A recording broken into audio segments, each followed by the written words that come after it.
Hello, I'm Markman, a junior physics major, and I'll be talking about the giant muon detector.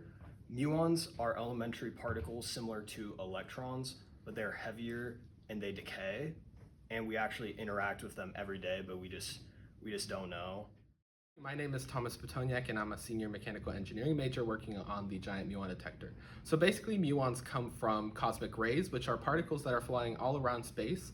And when they happen to interact with Earth's atmosphere, specifically nitrogen and oxygen, it creates these muons that then come down to Earth.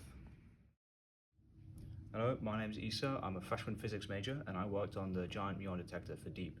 And this is a scintillator. This is a core component of the detector, and whenever a charged particle goes through here, it will emit a little bit of light, and that is picked up by the SIP.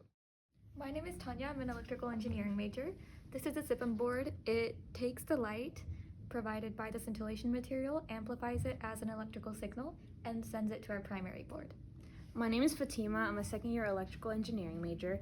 So this is what it looks like when the SIPM board and scintillating material connects with our primary board. Our primary board has four main functions. It first boosts the signal from the SIPM board, and then the peak is detected, and then once again it amplifies that signal, and that is communicated to our computers with our Arduino boards.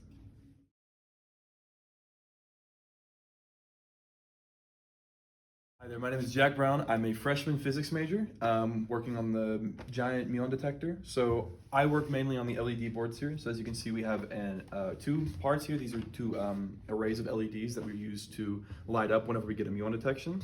We have both a power, a ground, and a data cable. So the power and ground both wire underneath into these terminals that we could connect to a power supply to end up powering all of the LEDs.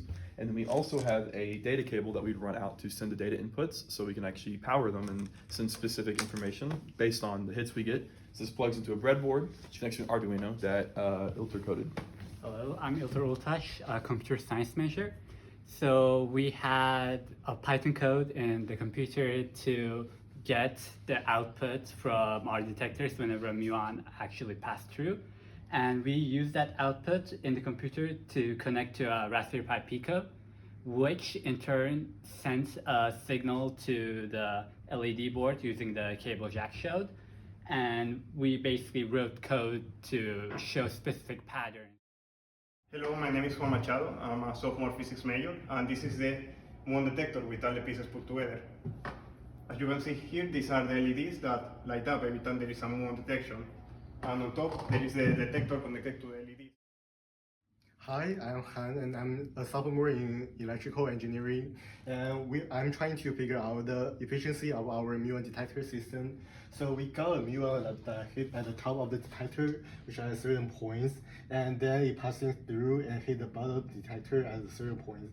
And there's a vector we call R between these 2 points, and it has a certain angle between the R and the normal vector of the two surface, and there's a certain constant h, and which is the height between the two surface, and this is our probability distribution function, and which using to describe the probability to find a muon that can pass these two detectors, and we can find it. And this is our Python code to visualize the whole things. My name is Coby Scrudder. I'm a fourth year chemical engineering student. So building off of the integral that Han derived, we want to be able to solve this for each detector.